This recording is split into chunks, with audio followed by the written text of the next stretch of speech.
at the door, let him come in. Sharmishtha, আরে Gourdas Basak, Gourdas, deputy magistrate from Baleshwar, Gourdas, Gourdas. Henrietta কে এসেছে দেখো ঘরের মধ্যে, গৌরদাস আমার প্রিয়তম বন্ধু। তুমি কি আমাকে দেখতে এসেছো? হ্যাঁ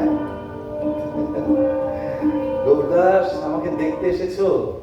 সেই সেই লাউডন স্ট্রিটের সাহেব পাড়া ছেড়ে? না, তুমি এ ঘরে আসবে না, এ ঘরে তুমি আসবে না, তুমি ওখানে যেখানে আছো ওখানে বসো। চেয়ারটা একটু টেনে নাও, আর একটু কাছে টানো, আর একটু। হ্যাঁ ঠিক আছে। ঘরের মধ্যে আসবে না কেন আমি তা পরে তোমাকে বলবো।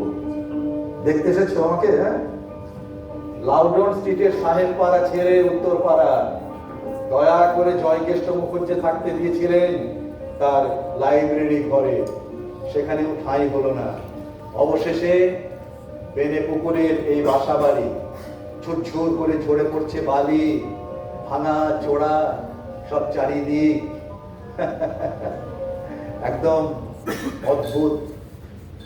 তুমি আর মনমোহন এলে আমার ভাবনাগুলো খুলে যায়। তবে বলে আমাকে, মধুসূদন দত্ত মদ খেও না। মধুসূদন দত্ত মদ খাবে না। বলে Madhusudan, methought I heard a voice cry, sleep no more, Macbeth does murder sleep, the innocent sleep. এই তুমি মনমোহন আমাকে সবসময় না একটা অন্য রকমের উজ্জীবিত করে থাকো। সেই সেই মনে পড়ছে হিন্দু কলেজ, তখন যশোরের গ্রাম থেকে কলকাতায় এলাম, 1 বছর কলকাতায় কাটিয়ে দিয়ে তারপর সব আমার চারিদিকে বন্ধু যারা ছিল গোল হয়ে বসলো আমাকে ঘিরে চারিদিকে। সেই গোল দিঘির পারে বসে হিন্দু কলেজে পড়াকালীন 16 বছর বয়সে যখন প্রথম মদের গেলাসে চুমুক দিয়েছে, হিন্দু কলেজ, কি অপূর্ব সেই কলেজ, কি অপূর্ব সেই দিনগুলো আজকে মনে পড়লে একটা অদ্ভুত অদ্ভুত হয়। এখন আলাদা না। একটু জানলাটা খোলো, খোলো। আরে উঠুন একটু, শুনতে পাচ্ছ?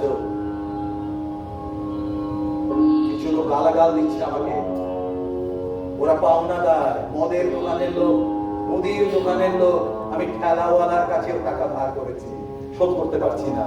ওরা চিৎকার করে কুৎসিত ভাষায় আমাকে গালাগালি দেয়, আমি ওদের গালাগাল শুনি না। ওরা চিৎকার করে যখন গালাগাল দেয় কদর্য ভাষায়, আমি তখন দান্তে পড়ি ডিভাইনা কমেডিয়া, আমি তখন প্যারাডাইস লস্ট পড়ি। কি আশ্চর্য সমীকরণ বেঁচে থাকা। আসলে সবাই আমাকে বাঁচাতে চাইছে, তুমি চাইছো, মনমোহন চাইছে, সবাই ভাবছে মধুসূদন ভালো হয়ে যাবে, সুস্থ হয়ে যাবে, সেরে উঠবে, আবার নতুন পোশাক পরে কলকাতা আদালতে যাবে, হাকিমের সামনে দাঁড়িয়ে বলবে, মে লর্ড। আস্তে, কি হয়েছে? ও আচ্ছা, আমার ছেলে আলবার্টের শেষ সম্বল জামাটাও ছিঁড়ে গেছে। একজন ভদ্রমহিলা, তখন ভার্সাইতে আমি থাকি, ফ্রান্সে, দয়া করে আমাদের দারিদ্র দেখে একটা জামা দিয়ে গেছিলেন আমার ছেলেকে। এর মধ্যে 17 বার 18 বার সেলাই করে করে করে এটাকে পড়ছে আলবার্ট। কতবার চলে বলো? কত? আমি এখন সেন্ট হেলেনা দ্বীপে নির্বাসিত নাপোলিয়ন বোনাপার্ট। আমি প্রতিদিন বিক্রি করছি দরজার পর্দা, জানলার পর্দা, বই, আসবাব। আমার শরীরটাকে যদি নিলাম দেখে কেউ কিনে নিত না, তাহলে আমি রাজি হয়ে যেতাম। নেবে না, না, কেউ আমার শরীরটাও কিনে নেবে না, বই ইত্যাদির মতো। আমি একটা মরে যাওয়া ইচ্ছে, একটা দুমড়ে মুচড়ে কুকড়ে যাওয়া ইচ্ছে নাম। Out, out, brick candle, life is but a walking shadow, out. এই সময় আমার দুঃখিনী মাকে বড় মনে পড়ে যায়। আমাকে বারবার ফেরাতে চেয়েছিলেন। বিশপস কলেজ থেকে, ফোর্ট উইলিয়াম থেকে আমি ফিরিনি। পথ ভোলা নীড় হারা পাখি আমি। এইভাবে আমার জীবনযাপন এইটাই সত্য। মনে আছে তুমি একদিন হা হা করে ছুটে এলে হিন্দু কলেজে? আমার তখন বয়স হচ্ছে 16 বছর, তোমারও 16। তখন তখন তুমি ছুটে এসে বললে, মধুসূদন দত্ত কাকে বলে ইংরেজি সাহিত্য দেখো, সব কবিতার ডান দিকে আমিও লিখতে পারি। তুমি আমাকে চ্যালেঞ্জ ছুড়ে দিলে, বাংলায় লিখতে পারবে কি গৌরদাস বসাক লিখেছিলাম কিনা? গভীর গর্জন সদা করে জলধর, উথলিল নদ নদী ধরণীর উপর, রমণী রমণ লয়ে সদা কেলি করে, ডান দিকে নয় বাঁ দিকে মিল, গোকুল দাস বসাক। চ্যালেঞ্জ গ্রহণ করেছিলাম, গ্রহণ করতে আমি জানি। I know how to fight and how to contest the situation with damn authority. Yes, I do know. Yeah. আমার সেসব কথাগুলো মনে পড়ে যায়। তুমি আমাকে একদিন দিয়েছিলে নাটক দেখাতে, চলো মধুসূদন বাংলা নাটক দেখবে। নাটক দেখলাম, কি বিচ্ছিরি নাটক। অনেক কুনাট্য রং নিয়ে মজের লোক রাগের গম দিয়ে নিরখিয়া প্রাণে নাই সব নাটক দেখলাম। তুমি বলেছিলে তুমি নাটক লেখো, দেখতে শুরু করেছিলাম। আমার মনে হয় চারিদিকে তখন আমার আনন্দ হয়ে যাবে। আমার বউ মনে করে যে আমি আবার নতুন করে কলম ধরবো, আবার বাড়িতে বন্ধুরা আসবে, মনমোহন ঘোষ, গৌরদাস বসাক, রাজনারায়ণ দত্ত, বোধের মুখুজ্জে, আরো কতজন। আমি আবার লিখতে শুরু করব, আমি আবার আদালতে যাব, আবার কাজ করব, আমি খেতে পাবো, লিখবো উরত বেউর দয়াময়ী বিশ্বরমে, গাইব মা বীর রসে ভাসি মহাগীত। তুমি আইসো দেবী মধুকরী কল্পনা, কবির চিত্ত ফুলবন মধুরে, রচ মধু চক্র, গৌর জন যাহে আনন্দে করিবে পান, সুধা নিরবধি আনন্দ। না, এ ঘরে আসবে না। হাতের দিকে চেয়ে দেখো, দেখতে পাচ্ছ গমকে গমকে রক্ত, সব শেষ। করি স্নান সিন্ধু তীরে, ফিরিলা লঙ্কার পানে, রক্ষ দল এবে বিসর্জি প্রতিমা যেন দশমী দিবসে সব শেষ। এবার ক্লান্ত ঘুমে ঘুমিয়ে যাবে পাখি। আয় পাখি, আমরা দুজনে গলা ধরাধরি করে কাঁদিল নীরবে। কদিন আগে কি হয়েছিল জানো তো? আমার বাড়িতে একজন বৈষ্ণব ঠাকুর এসেছিলেন, বাড়িতে নক করেছেন, আমি দরজা করে দিয়েছি, হাতে তখন কনিয়াক। তো দেখলাম এক বৈষ্ণব ঠাকুর বাড়িতে এসেছেন। আমি বললাম কি ব্যাপার, আপনি হঠাৎ? আমি তো কোর্টের কাজ করি না এখন। তিনি বলেন, না বাবা, আমি একজন বৈষ্ণব, নবদ্বীপ থেকে আসছি। আমি জ্ঞান দাস, গোবিন্দ দাস, চণ্ডী দাস কোনদিন পড়েছি কিন্তু দেখিনি তাদেরকে, কিন্তু হঠাৎ কাব্য পড়লাম, ব্রজাঙ্গনা কাব্য, তাই তাকে দেখবো বলে এই ঠিকানায় জোগাড় করে আমাকে এই ঠিকানাটা দিয়েছে, এই বাড়িতে এলাম। কিন্তু আপনি তো সাহেব লোক, আবার মদ্যপান করছেন। আপনি না। আমি বললাম কি কাব্য? বলে সে অপূর্ব অপূর্ব। ব্রজাঙ্গনা কি অপূর্ব? নাচিছে কদম্ব মূলে, বাজায় মুরলী রে রাধিকা রমণ। আমি কি করলাম শোনো, তার পাদ পূরণ করে দিলাম। চলো সখী তরা করি, দেখিকে প্রাণের হরি, গোকুল রতন। লোকটি এক দৃষ্টে আমার দিকে চেয়ে রইল, তারপর বলল, আপনি কি শ্রী মধুসূদন? আমি বললাম, আমার দরজায় লেখা আছে দেখুন, মাইকেল M.S. ডাট। লোকটির চোখ থেকে জলের ধারা নেমে এলো, চোখ মুছে বলল, জানি না কোন অক্রূর তোমায় মথুরায় নিয়ে গেছে, তুমি ঘরে ফেরো মধু, ঘরে ফেরো মধু, ঘর। ওষুধ দিয়েছি, খেয়ে নাও। Keep it on the table, dear. Keep the table. আমাকে বারবার হেনরিয়েটা ডাকছে ওষুধ খেতে, ভাবছে ওষুধটা খেলে আমি বোধহয় সুস্থ হয়ে যাব, কিন্তু আমি জানি আমার কি হয়েছে, আমি জানি জানি জানি গৌরদাস, তবু ওকে আমি কষ্ট দিই না। ও বিশ্বাস করে যে আমি আবার সুস্থ হব, আমি আবার ভালো হয়ে যাব। ও বিশ্বাস করে, হ্যাঁ ওর এটা বিশ্বাস। কিন্তু আমি জানি সত্যটা কি তুমি জানো? সমস্ত হিন্দুরা ঘোষণা করে দিয়েছে আমার মৃত্যুর পর কোন হিন্দু আমার শোকযাত্রায় যাবে না, কারণ আমি খ্রিস্ট ধর্ম অবলম্বন করেছি। এবং সমস্ত খ্রিস্টানরা ঘোষণা করে দিয়েছে মধুসূদন দত্তের তার বেরিয়াল পার্ক স্ট্রিটের ভিতরে হতে পারবে না, কারণ মধুসূদন যা রচনা করেছে তাতে হিন্দু পুরাণের জয়গান গেয়েছে। কি বিচার, কি অপূর্ব!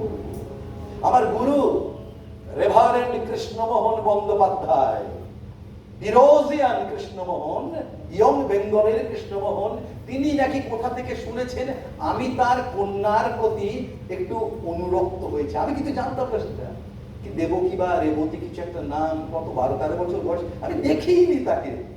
তিনি কি করলেন, আমার গুরু কৃষ্ণমোহন আমার কাঁধে হাত বুলিয়ে বলছেন, মধুসূদন দত্ত, তুমি খ্রিস্টান হয়েছো ঠিক কথা, তবে তুমি তো কায়েত থেকে খ্রিস্টান হয়েছো, দত্ত বংশের ছেলে, আর আমি রেভারেন্ড কৃষ্ণমোহন বন্দ্যোপাধ্যায়, ব্রাহ্মণ, শাণ্ডিল্য গোত্র, আমি বামুন।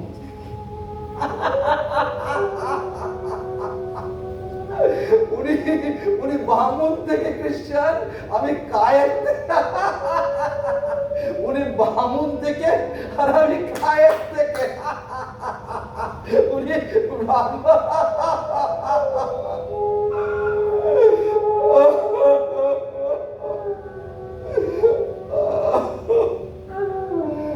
আরে বাম নাই, এই জন্য আমি আমার মাকে ত্যাগ করেছি, আমার বাবাকে ত্যাগ করেছি, আমার যশোর, আমার বাংলা ভাষাকে আমি ত্যাগ করেছিলাম এই ক্রিশ্চিয়ানিটির জন্য।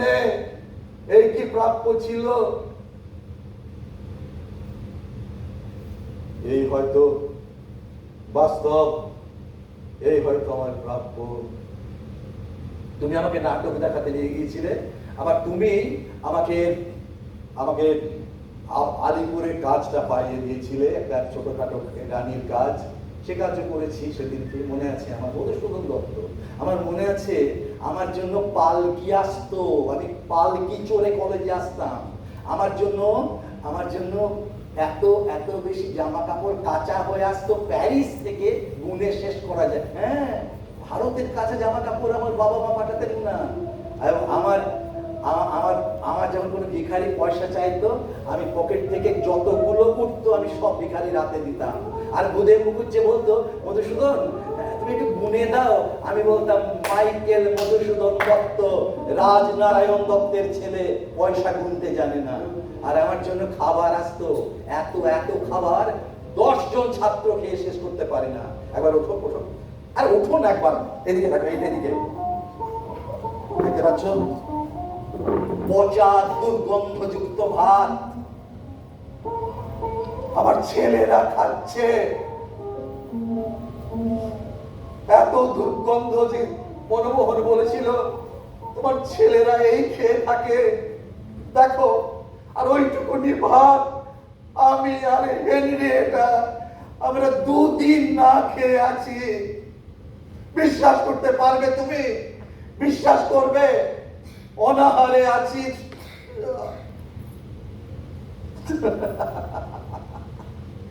বন্ধুকে একা পেয়েছি, আর একাকিত্বের সুযোগ নিয়ে আমি বলে যাচ্ছি নানা কথা, না দুঃখের কথা। আসলে মানুষ নিজের দুঃখের কথা নিজে যদি না বলে, কেউ বোধহয় কেউ টের পায় না, তাই না? কেউ টের পায় না। আমি দেখেছি বাঙালিরা ভালো একটা কাজ করে, তুল্যমূল্য বিচার করে, এর সঙ্গে তার এটা দেখেছি আমি। আমার এটা প্রত্যক্ষভাবে দেখা। আমি দেখেছি মেঘনাদ বধ কাব্য পড়ছে পয়ার ছন্দে, সম্মুখ সমরে পড়ি বীর চূড়ামণি, বীর বাহু চলি যাবে গেলা জমপুরে, অকালে কহরে দেবী অমৃত ভাসিনী। হ্যাঁ, এরা বললেন তার তুলনা করে।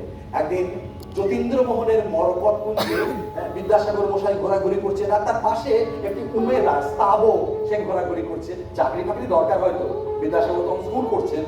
তো অনেকক্ষণ থেকে বলছি বিদ্যাসাগরের মতো এত বড় ভাষাবিদ পণ্ডিত, বিদ্যাসাগরের মতো এত ভাষা জ্ঞানী পণ্ডিত।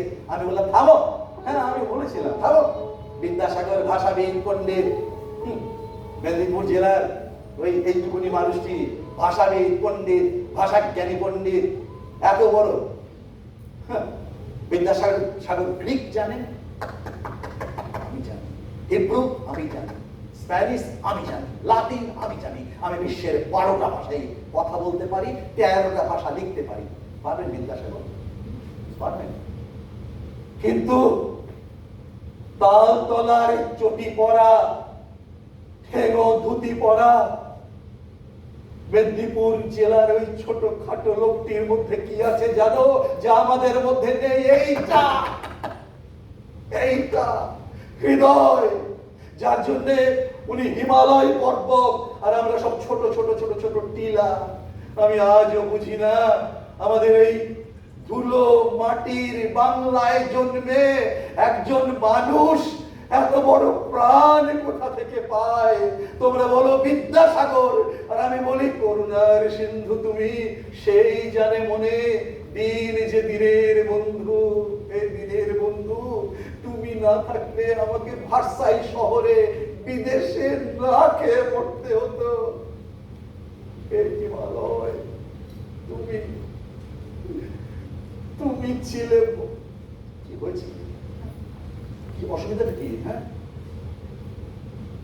আলবার্ট শোনো শোনো শোনো শোনো, আলবার্ট আলবার্ট কাঁদে না, কাঁদে না, না কি কেঁদো না, কেঁদো না। শোনো শোনো, আমি তোমাকে বিকেলে নিয়ে যাব, গড়ের মাঠে নিয়ে যাব। হ্যাঁ, তোমাকে একটা লাল রঙের স্যুট কিনে দেবো, দিয়ে টাট্টু ঘোড়ার পিঠে চড়াবো, দিয়ে তো আমরা বেড়াতে যাব। আমরা যাব, আমি কি ফিরে আসতে পারবো গৌরদাস?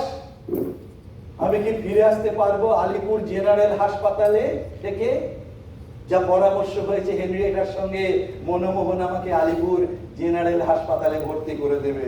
আমি জানি যেখানে ভিখারিদের চিকিৎসা হয় সেইখানে চিকিৎসা হবে। মধুসূদন একবার দরজাটা করুন, জানলাটা করুন, খুলে দাও, খুলে দাও। আরেকটা আরেকটা, আহা